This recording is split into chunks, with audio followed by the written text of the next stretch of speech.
आज हम पढ़ने वाले हैं केमिकल प्रॉपर्टीज़। इससे पहले हमने देखा था एटॉमिक एंड फिजिकल प्रॉपर्टीज़। अब हम आगे चल रहे हैं, केमिकल प्रॉपर्टीज़ पढ़ेंगे। अब हम स्टार्ट कर रहे हैं। सबसे पहला है इसकी ऑक्सीडेशन स्टेट से। ऑक्सीडेशन स्टेट हम जानते हैं दो हो सकती है, या तो नेगेटिव हो सकती है ऑक्सीडेशन स्टेट, या तो हो सकती है पॉजिटिव ऑक्सीडेशन स्टेट। ठीक है, तो नेगेटिव अगर हम देखें, नेगेटिव कैसे होगी? नेगेटिव तब होगी जब क्या करेगा, हमारे पास जो भी एटम है वो इलेक्ट्रॉन्स को गेन करेगा, तब उसके पास क्या हो जाएगी, उसकी ऑक्सीडेशन स्टेट नेगेटिव हो जाएगी। तो हम इसमें ऑक्सीडेशन स्टेट इसमें देखते हैं वो जनरली होती है -2 की। तो ऑक्सीजन हम जानते हैं, ऑक्सीजन के पास 6 इलेक्ट्रॉन होता है आउटर मोस्ट में, है ना। फॉर एग्जांपल ऑक्सीजन जो है 6 इलेक्ट्रॉन है उसके पास आउटर मोस्ट में, उसे ऑक्टेट कंप्लीट करने के लिए चाहिए 2 इलेक्ट्रॉन्स।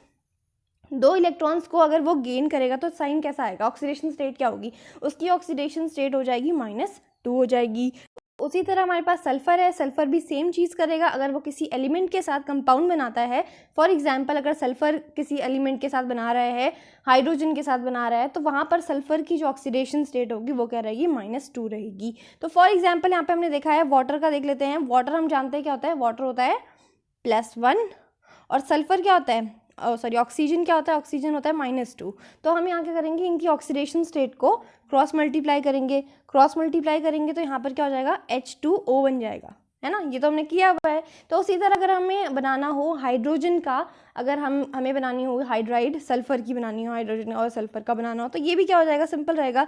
H जो होगा H+1 और हम जानते हैं सल्फर होता है -2, क्रॉस मल्टीप्लाई करेंगे, ये क्या बन जाएगा, H2S। ठीक है, तो ये सब देख रहे हो किसी तरह बन रहे हैं। Mg हम जानते हैं, Mg क्या होता है, Mg इज 2 पॉजिटिव, है ना। Mg जो होता है 2 इलेक्ट्रॉन को क्या करता है, लूज करता है, Mg 2 पॉजिटिव होता है। ऑक्सीजन हम जानते हैं -2, जब यहाँ पर Mg2O2 बनेगा तो यहाँ पर क्या होगा, कैंसिल आउट हो जाएगा और फिर बचेगा क्या, MgO। तो ये डायरेक्टली लिख दिया यहाँ पर MgO। तो समझ में आ रही मेरी बात। हमें नेगेटिव ऑक्सीडेशन स्टेट में क्या होगा, सिंपल सा -2 जो रहती है, सारे ग्रुप में -2 ऑक्सीडेशन स्टेट रहती है।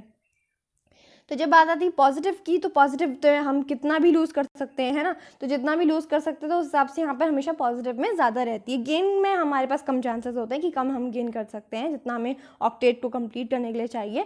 मगर हम पॉजिटिव की बात करते हैं तो पॉजिटिव में हम ज़्यादा लूज़ कर सकते हैं, तो हमारे पास ज़्यादा इसमें पॉजिटिव ऑक्सीडेशन स्टेट रहती है।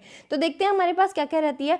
हमारे पास यहाँ पे रहती है +2, +4, +6। ये मैं आपको बताती हूँ कैसे हुई है ये +2, +4, +6। ये रहा हमारे पास स्ट्रक्चर। यहाँ पर हम बनाएंगे इसका 2s। अगर 2s का ले रहे हैं तो फॉर एग्जांपल, या फिर सिंपल सा जो भी हमारे पास s है, s ऑर्बिटल है, ये लास्ट का हम देख रहे हैं इसका s ऑर्बिटल, और ये है हमारे पास p ऑर्बिटल। ठीक है, हम जानते हैं इसके s में 2 इलेक्ट्रॉन्स होते हैं और p में यहाँ पर कितने होते हैं, p में होते हैं इसके पास 4 इलेक्ट्रॉन्स। ठीक है, तो यहाँ पर ऐसे वाले केस में आपके पास अनपेयर्ड इलेक्ट्रॉन कितने हैं, अनपेयर्ड इलेक्ट्रॉन है 2। हमेशा मैंने बताया जब भी पॉजिटिव ऑक्सीडेशन स्टेट आपको देखनी है तो आपको उस एलिमेंट की अनपेयर्ड इलेक्ट्रॉन को काउंट करना है, वही उसकी क्या हो जाएगी, ऑक्सीडेशन स्टेट बन जाएगी, पॉजिटिव ऑक्सीडेशन स्टेट बन जाएगी, है ना। तो यहाँ पर अनपेयर्ड इलेक्ट्रॉन कितने हैं, 2 है। तो अगर हमारे पास +2 ऑक्सीडेशन स्टेट कही जाए तो वो कौन से स्टेट में होगी, ये इसी स्टेट में होगी, ये जब इसके पास क्या रहेंगे, S में 2 रहेंगे और P में 4 इलेक्ट्रॉन रहेंगे, और उनमें से भी 2 जो होंगे अनपेयर्ड होंगे। तो अनपेयर्ड के लिए हम कौन सा साइन यूज करेंगे, यहाँ पे +2 प्लस ऑक्सीडेशन स्टेट यहाँ पर इसकी बन जाएगी, है ना। तो अब यहाँ पर देखेंगे हम नेक्स्ट, +2 तो हमें समझ में आ गया। अब तो +4 कैसे बनेगी, +4 के लिए हम क्या करेंगे, यहाँ पर ग्राउंड स्टेट में तो यही रहेगा, S में 2, P में 4। तो जब एक्साइटेड स्टेट आएगी तो एक्साइटेड स्टेट में ये क्या करेगा, अपने इलेक्ट्रॉन को जंप करवाएगा, है ना। तो अगर हम कहें, अगर हमने S का इलेक्ट्रॉन जंप करवाया तो ये इधर चला जाएगा। अब अनपेयर्ड इलेक्ट्रॉन हम सिंपली गिनेंगे कितने अनपेयर्ड इलेक्ट्रॉन हो रहे हैं। तो अगर आप देखें, अब ये भी क्या हो गया है, अनपेयर्ड हो गया है। तो यहाँ पर अब पूरे आपके पास 4 जो हैं अनपेयर्ड इलेक्ट्रॉन्स हो गए हैं। तो यहाँ पर अब इसकी ऑक्सीडेशन स्टेट क्या हो जाएगी, अब इसकी ऑक्सीडेशन स्टेट जो होगी +4 हो जाएगी। सिंपल है। अगर हम यहाँ का भी एक्साइट कर दें, है ना, P का भी जो हमारे पास इलेक्ट्रॉन ऐसे भी एक्साइट कर दें, तो अब अगर आप टोटल गिनेंगे तो आपके पास 6 जो हैं अनपेयर्ड इलेक्ट्रॉन हो जाएंगे। तो इसका सिंपल सा मतलब हुआ कि आपके पास यहाँ पर अगर 6 अनपेयर्ड इलेक्ट्रॉन है, या 4 हैं या 2 हैं, तो वो उतने के साथ ही जो है ये बॉन्ड बना पाएगा, क्योंकि उसके बाद 6 अनपेयर्ड इलेक्ट्रॉन है तो 6 के साथ बना सकता है, जैसे SF6 का बन जाता है ना। तो उसी तरह से बॉन्ड्स जो है बन जाएंगे अकॉर्डिंगली उसके जो भी अनपेयर्ड इलेक्ट्रॉन्स हैं। तो अब हमने देख लिया है पॉजिटिव नेगेटिव ऑक्सीडेशन स्टेट। अब हम इसकी नेक्स्ट देखेंगे, यहाँ पर अब हमारे पास आता है शील्डिंग इफेक्ट। ठीक है, तो अब हम इसका ऑर्डर देख लेंगे शील्डिंग इफेक्ट का।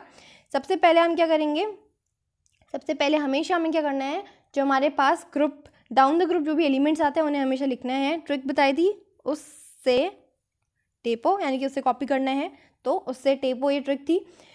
तो अगर हम डाउन द ग्रुप यहाँ पे जाते हैं, ठीक है, तो सभी के हम क्या करेंगे, जब भी शील्डिंग इफेक्ट देखना है, शील्डिंग इफेक्ट तो आप जानते ही हैं, तो हम सिंपल सी बात ये जानते हैं कि शील्डिंग इफेक्ट क्या होता है। शील्डिंग इफेक्ट सिंपल सा अगर हम बनाएं, ये एक हमारे पास सब शेल है, कोई भी हमारे पास शेल है, ठीक है, तो ये शेल जो होगी और एक ये वाली शेल है सपोज, तो इस शेल में भी क्या होगा, एस का होगा, फिर पी का होगा, फिर डी का होगा, है ना। इसी तरह इसमें भी एस पी डी एफ इस तरह से होंगे। तो हम जानते हैं अगर जैसे ये वाला आपके पास एक शेल है, ठीक है, मेन एनर्जी शेल की बात कर रही हूँ मैं, और ये एक एनर्जी शेल है, अभी मैंने ज़्यादा बनाया है, तो ये क्या करेगा, अंदर वाला जो शेल रहेगा वो बाहर वाले शेल के इलेक्ट्रॉन्स को क्या करेगा, रिपेल करने की कोशिश करेगा, क्योंकि हम जानते हैं लाइक चीज़ें एक दूसरे को रिपेल करती हैं, तो ये रिपेल करने की कोशिश करेगा, और इस चक्कर में यहाँ पे एक शील्ड सी तैयार हो जाएगी जो क्या करेंगे, बाहर वाले इलेक्ट्रॉन्स को रिपेल करेंगे, है ना, उनको दूर भगाएंगे। और ऐसा मैंने आपको बताया था तब जब हमने देखा था वहाँ पर नाइट्रोजन के केस में हमने देखा था, है ना। तो यहाँ पर भी हम सेम देख रहे हैं, अगर हम ऑक्सीजन सल्फर हम किसी को भी ले लें यहाँ पर, तो सभी के केस में ऐसा ही होगा। तो यहाँ पर बस हमें पता क्या करना है, डाउन द ग्रुप इनके अंदर वाली शेल में कौन सा वाला आपके पास सब शेल थी, और उसी हिसाब से हमें पता चल जाएगा कि हम जानते हैं कि सब शेल जो भी होती है हम उसके अकॉर्डिंग उसका शील्डिंग इफेक्ट जानते हैं। तो जैसा हमने पढ़ा था कि अगर आपके पास एस हो या पी हो या डी हो या एफ हो, तो एस का तो कैसा होता है, शील्डिंग इफेक्ट के मामले में एस सबसे अच्छा होता है, फिर पी होता है, फिर डी होता है, फिर एफ होता है ना। इसका वेरी गुड कैटेगरी में आता है, और हम जानते हैं कि जो हमारे पास पी है, पी का आता है गुड कैटेगरी में, फिर डी वाला जो आता है वो आता है पुअर कैटेगरी में, और इसी तरह एफ जो होता है वो आता है वेरी पुअर कैटेगरी में। तो आप इसे कैसे समझ सकते हैं, जैसा जितना ये दूर होगा उतना अच्छे से ये रिपेल हो जाएगा, शील्डिंग इफेक्ट उतना अच्छे से होगा, रिपल्शन उतने अच्छे से होगा, ऐसे आप समझ सकते हैं, है ना। तो क्योंकि जो एस वाला होगा वो छोटा रहेगा, पी वाला थोड़ा बड़ा, डी वाला और बड़ा, फिर एफ वाला और बड़ा, तो उसे रिपेल करने में और ज़्यादा आसानी होगी, है ना। तो इसी सेंस में आपको समझना है कि जितना छोटा जो आपके पास रहेगा सब शेल, उतना अच्छा शील्डिंग इफेक्ट वो कर पाएगा, उतना अच्छा वो शील्ड उसे कर पाएगा। यहाँ पर देखिए ऑक्सीजन के केस में, ऑक्सीजन पे आप जानते हैं इसके जस्ट पहले वाला जो सब शेल रहता है कौन रहता है, 1s का रहता है ना, 1s का रहता है। बस आपको लास्ट का पता होना चाहिए, उसके पहले वाला तो आप जानते ही है, एनर्जी वाले ऑर्डर से आप आराम से निकाल सकते हैं। फिर एस में क्या होता है, 2p रहता है, उसके बाद एसई में 3d का शील्डिंग इफेक्ट रहता है, और टी यानी कि टेल्यूरियम में 4d का शील्डिंग इफेक्ट रहता है, और फिर पोलोनियम में 4f का शील्डिंग इफेक्ट रहता है। तो आपको समझ में आ रहा होगा कि S P D D F नीचे जाते हुए यहाँ पर क्या हो रहा है, जो आपके पास शील्डिंग इफेक्ट है वो क्या हो जा रहा है, वीकर होते जा रहा है down the group. Shielding effect जो है इसका, शील्डिंग इफेक्ट वो डाउन द ग्रुप क्या हो रहा है, वीकर हो रहा है, और इसी के वजह से यहाँ पर क्या हो रहा है, inert pair effect, inert pair effect आप जानते हैं, अगर आपके पास जो शील्डिंग इफेक्ट वीक होता जाता है तो उसके वजह से इनर्ट पेयर भी बहुत ज़्यादा प्रोमिनेंट हो जाता है, जिसकी वजह से जो हमारे पास एस ऑर्बिटल है वो रेजिस्ट करता है कि वो उसी में रहे, अपना इनर्ट बना के रहे, वो रेजिस्ट नहीं कर पाता है, और उसे अपना इलेक्ट्रॉन एक्साइट करना पड़ता है जैसे जैसे शील्डिंग इफेक्ट पुअर होता जाता है।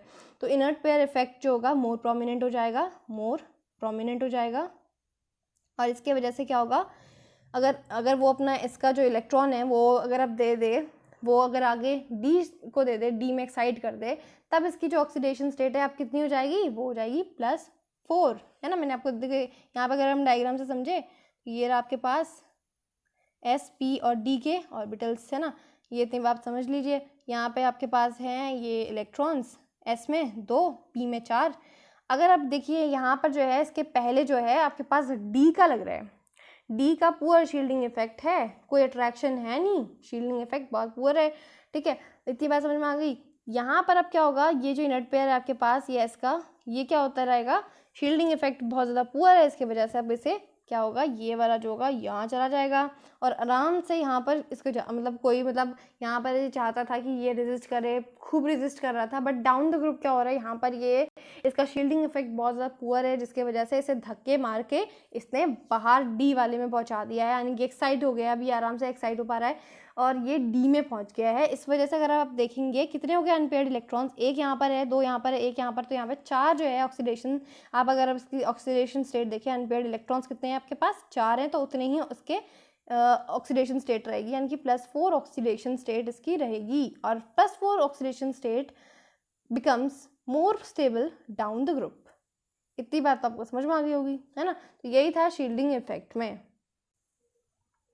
अब हम देखेंगे नेक्स्ट केमिकल प्रॉपर्टीज में इसकी हाइड्राइड्स ऑफ ग्रुप 16 एलिमेंट्स। तो जब भी हम हाइड्राइड्स पढ़ते हैं तो हमेशा एक चीज़ सबसे पहले पढ़ते हैं, वो होता है इसका जनरल फॉर्मूला। अभी हमने देखा था हाइड्राइड्स यानी कि हाइड्रोजन का हमें क्या बनाना है, कंपाउंड बनाना है, जो भी हमारे पास मेटल है, जो भी हमारे पास एलिमेंट है उसके साथ। तो जैसे कि हमारे पास है हाइड्रोजन और एक है हमारे पास कोई भी मेटल, तो हम जानते हैं कि जो हमारे पास ऑक्सीजन, सल्फर, ये सब हैं, तो इनके सबके जो ऑक्सीडेशन स्टेट है, कॉमन ऑक्सीडेशन स्टेट जो है -2 है, और हाइड्रोजन की क्या है, +2 है। तो ये क्रॉस मल्टीप्लाई करेंगे और क्या बन जाएंगे, H2M बन जाएंगे। ये बस जनरल फार्मूला है। अगर हम असली में देखें इसका कंपाउंड बना के हाइड्रोजन ऑक्सीजन एक एक करके सबका, तो ये क्या बन जाता है, H2O बन जाता है, क्योंकि हम जानते हैं यहाँ पर इसकी जो हमारे पास मेटल है उसकी -2 ऑक्सीडेशन स्टेट है, H2O बन जाएगा, उसी तरह H2S, और बाकी तो आप फिर खुद बना ही लेंगे, H2SE, H2TE। फिर उसके बाद जो है पोलोनियम जो है हमारे पास रिएक्टिव है, उसका नहीं बनेगा, है ना। तो ये तो हमने हाइड्राइड्स पढ़ ली इसकी। तो अब हम देखेंगे शेप एंड हाइब्रिडाइजेशन। तो शेप एंड हाइब्रिडाइजेशन अगर हम किसी भी कंपाउंड का देख रहे हैं तो बस हमें क्या करना है, जो भी हमारे पास सेंट्रल एटम है उसके इलेक्ट्रॉन्स को देखना है, कितने से बॉन्ड बनाया और कितने से लोन पेयर, और सिंपल से हमारे पास एक आ जाता है, इसका फॉर्मूला आ जाता है आराम से, है ना। तो यहाँ पर देखिए ऑक्सीजन ने 2 आपके पास जो है हाइड्रोजन से बॉन्ड बनाया, तो ये हो जाएगा Ab2। अब देखेंगे ऑक्सीजन के पास लोन पेयर कितने बच गए, है ना, बॉन्ड पेयर 2 और लोन पेयर कितने हो गए। यहाँ पर ऑक्सीजन के पास 6 इलेक्ट्रॉन रहते हैं टोटल, उनमें से 2 उसने हाइड्रोजन के पास बनाए हैं, बॉन्ड बनाया है, तो बचे हुए चारों का क्या होगा। अगर हम लोन पेयर देखें तो 4 लोन पेयर नहीं, यहाँ पे इसके लोन पेयर कितने होंगे, 2 लोन पेयर हो जाएंगे। तो यहाँ पर Ab2L2 इसकी शेप जो स्ट्रक्चर होगी Ab2L2 ये फॉर्म में बनेगी, है ना। तो अब इसकी फटाफट से क्या बनाते हैं, शेप बनाते हैं, स्ट्रक्चर देखते हैं कैसा बनता है इसका। Ab2L2 है, यानी कि सबसे पहले, यानी कि टोटल हमें कितने बनाने हैं, यहाँ पे 4 बनाने हैं इसके बॉन्ड्स। ये रहा ऑक्सीजन, है ना, 4 जो है इसके बॉन्ड्स जो है इस तरह से बनेंगे, इस तरह से भी बना सकते हैं इसको। ये रहे 4, एक यहाँ पर हाइड्रोजन, एक यहाँ पर, जो बचे हुए रहेंगे वो क्या होंगे, इसके लोन पेयर्स। ठीक है, तो ये इस तरह का स्ट्रक्चर यहाँ पर बन जाता है। हम जानते हैं यहाँ पे सिग्मा बॉन्ड है, सिंगल बॉन्ड है, ये क्या है आपके पास लोन पेयर्स हैं। इतनी बात तो आपको समझ में आ गई होगी। अगर आपसे मैं अभी इसका शेप पूछूं, इसका शेप क्या है, आपको वी दिख रहा है, हम पढ़ते हैं इससे क्या है, वी शेप, या फिर हमें इससे क्या बोलते हैं, ये देखिए, क्योंकि यहाँ पर जो यहाँ पे लोन पेयर है, लोन पेयर की वजह से थोड़ा क्या हो गया, बेंट हो गया है ना। तो बेंट शेप भी से हम बोलते हैं, बेंट जैसा लग रहा है आपको बीच में, है ना, तो इसे हम क्या बोलते हैं, बेंट शेप। और यहाँ पर इसका जो आपके पास दिख रहा है आपको, इसे हम क्या बोलते हैं, वी शेप भी बोलते हैं, क्योंकि ये जो है वी लाइक स्ट्रक्चर जो आपके पास बना रहे हैं। अब हम देखेंगे हाइब्रिडाइजेशन। मैंने आपको सिखाया है, हमेशा आपको क्या करना है, इसको इस तरह से फिल करना है, इसको इस तरह से फिल करना है जैसे कि वो आप ऑर्बिट्स में फिल कर रहे हो। टोटल आपके पास यहाँ पर बॉन्ड पेयर लोन पेयर को मिलाकर हैं आपके पास 4, ऐसे काउंट करना, 4 हैं। उसके बाद sp3 में आपने एक s में दे दिया, p में हमेशा हम 3 दे सकते हैं, है ना। उसी तरह से बस sp3 यहाँ पर इस तरह से डाल दीजिए, हाइब्रिडाइजेशन बन गई इसकी sp3। सिंपल, हाइब्रिडाइजेशन को हम बस ऐसे ही करेंगे। हाइब्रिडाइजेशन जो होगी पूरे यहाँ पर इनकी हमेशा sp3 रहेगी, बैंड शेप और वी शेप सबका रहेगा, सेम रहेगा। बस हमने ऑक्सीजन जो है, ऑक्सीजन की हाइड्राइड का देखा है, H2O का देखा है। तो अब हम देखेंगे इसकी प्रॉपर्टीज़ में स्टार्ट करेंगे विद बॉन्ड एंगल। तो बॉन्ड एंगल कैसा रहता है हाइड्राइड्स का, तो सबसे पहले हम देखेंगे वाटर, फिर उसके बाद देखेंगे H2S का, H2SE, उसके बाद हमारे पास आ जाता है H2TE। तो इनका जो है बॉन्ड एंगल क्या रहता है ये आप देख लीजिए, उससे आपको अंदाज़ा लग जाएगा कि डाउन द ग्रुप बढ़ रहा है कि घट रहा है। हम वाटर का देखें तो इसका बॉन्ड एंगल रहता है 104.5 डिग्री। फिर उसके बाद हम H2S में जाते हैं डाउन द ग्रुप, तो उसका हो जाता है 92.4 डिग्री, और उसके बाद अगर हम और नीचे जाते हैं तो उसका 91 डिग्री और फिर 90 डिग्री। तो आपको समझ में आ गया डाउन द ग्रुप हो क्या रहा है, बॉन्ड एंगल जो हो रहा है डिक्रीज हो रहा है, bond angle decreases down the group. अब हमेशा की तरह हम क्या देखेंगे, इसके बाद एक क्वेश्चन देखेंगे जिससे हमें समझ में आएगा कि बॉन्ड एंगल डिक्रीज ही हो रहा है, जैसे हमने पहले देखा था वैसे ही हमें यहाँ पर भी देखना है। Why bond angle of H2O is greater than that of H2S। तो क्योंकि हमने बोल दिया है यहाँ पर कि यहाँ पर जो है इसका कम है और इसका ज़्यादा है H2O का, ज़्यादा यहाँ पर रहता है, 104.5 डिग्री है H2O का बॉन्ड एंगल ज़्यादा है, और यहाँ पर H2S का क्या है, कम है, यहाँ पे 92.4 डिग्री है। तो ऐसा क्यों है, डाउन द ग्रुप यहाँ पर बॉन्ड एंगल क्यों डिक्रीज हो रहा है? सिंपल सी बात है, हमेशा ऐसे क्वेश्चन आते हैं। स्ट्रक्चर बनाइए, स्ट्रक्चर बना के आपको खुद ही समझ में आ जाएगा बात क्या है। ऑक्सीजन और यहाँ पर क्या है, सल्फर है, दोनों के पास हाइड्रोजन है, दोनों के पास लोन पेयर है, ठीक है, ये जो चीज़ है दोनों के पास है। अलग क्या है इसमें? तो अगर हम फ़र्क देखें H2O और H2S में, तो फ़र्क क्या है यहाँ पर, ऑक्सीजन और सल्फर का है ना। तो ऑक्सीजन में भी ये है कि ऑक्सीजन की जो इलेक्ट्रोनेगेटिविटी है कंपैरेटिवली सल्फर के बहुत ज़्यादा है ना।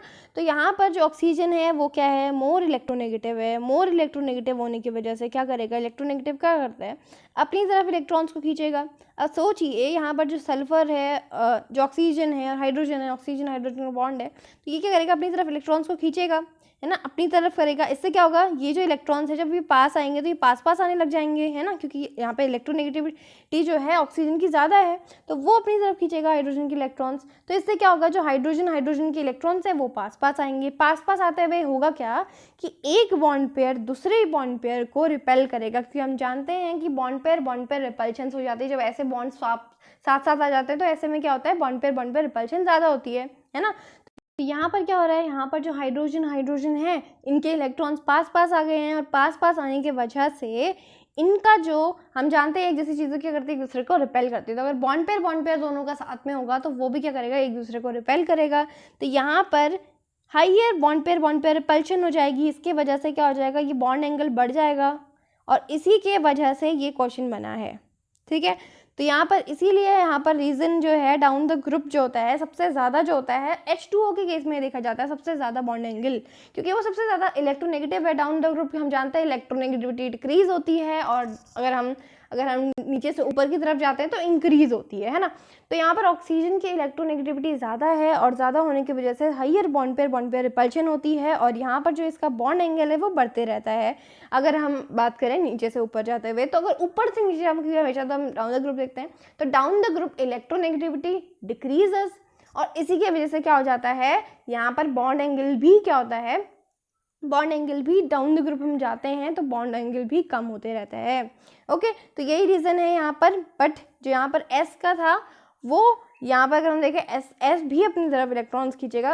एच की कंपैरेटिवली एस का भी इलेक्ट्रोनेगेटिविटी होगी थोड़ी, बट यहाँ पर जो बॉन्ड पेयर रिपल्शन होगा कंपैरेटिवली ऑक्सीजन से, तो वो तो लेस होगा, थोड़ा ही होगा, लेस बॉन्ड पेयर रिपल्शन होंगे।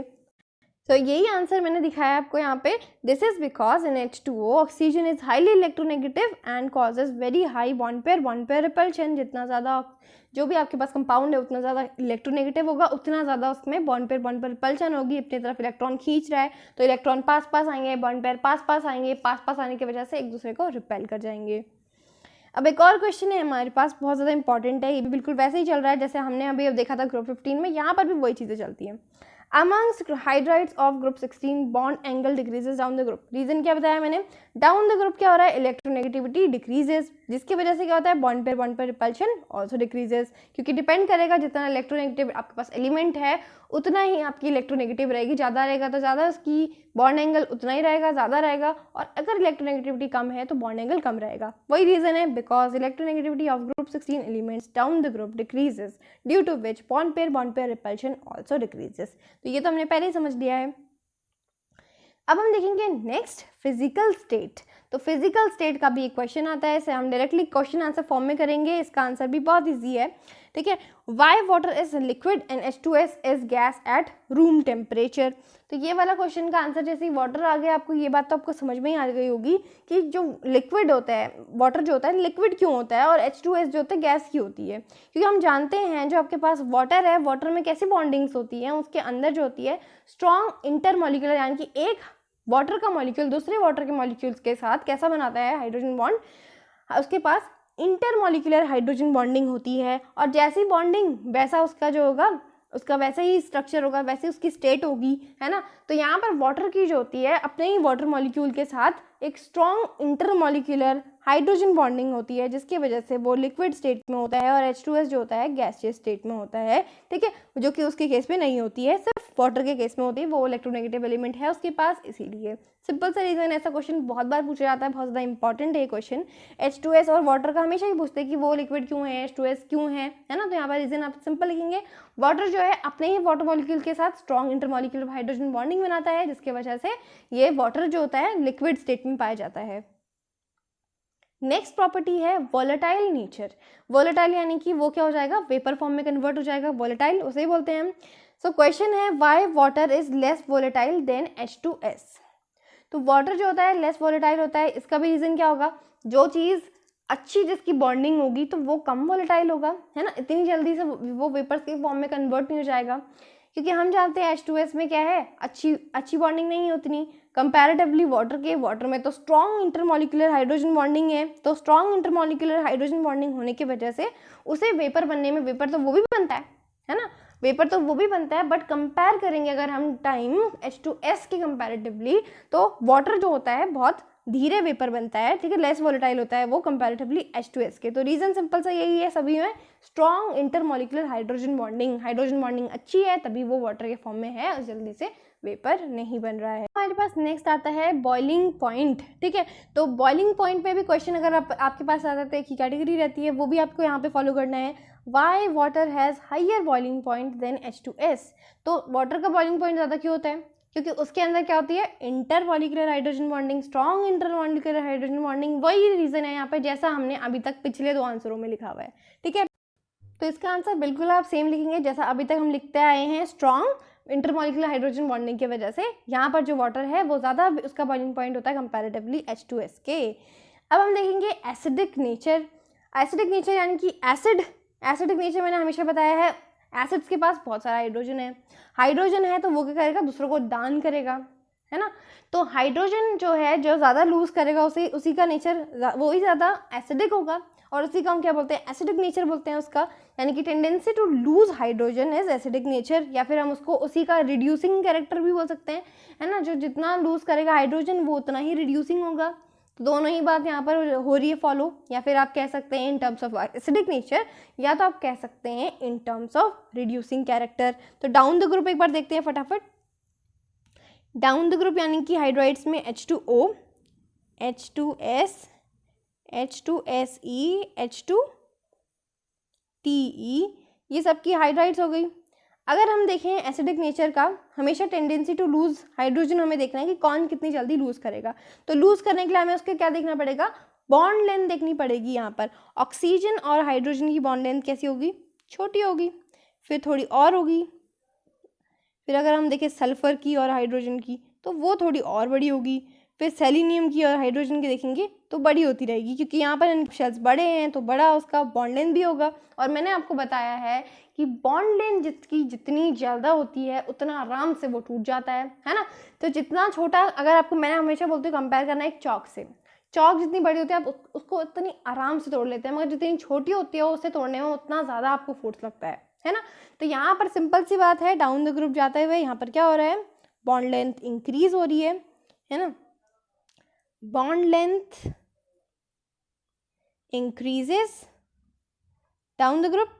इसकी वजह से क्या हो रहा है, बॉन्ड लेंथ इंक्रीज होने की वजह से बॉन्ड स्ट्रेंथ कैसी हो जा रही है, M-H बॉन्ड की, जो भी आपके पास मेटल है और हाइड्रोजन है, M-H बॉन्ड स्ट्रेंथ कैसी हो जा रही है इसकी, बॉन्ड स्ट्रेंथ क्योंकि बढ़ रहा है बॉन्ड, है ना, लेंथ बढ़ रही है, तो इससे क्या होगा, इसकी बॉन्ड स्ट्रेंथ डिक्रीज हो जाएगी, उतना ज़्यादा वो कमज़ोर हो जाएगा।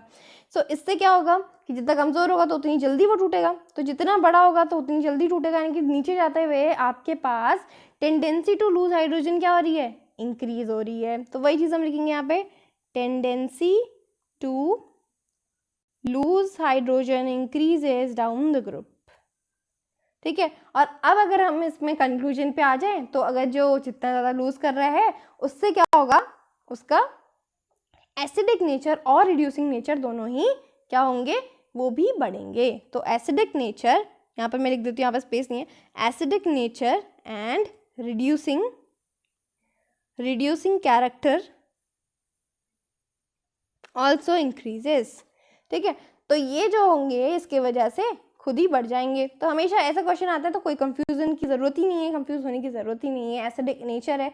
हाइड्रोजन की आप बस क्या देखिए, बॉन्ड लेंथ देखिए, बॉन्ड लेंथ जिसकी ज़्यादा वो उतनी जल्दी टूटेगा, उतना एसिडिक होगा। तो इससे सिंपल सी बात है कि नीचे जाते हुए आपका एसिडिक नेचर बढ़ जाएगा, जिसकी वजह से रिड्यूसिंग कैरेक्टर भी बढ़ जाएगा।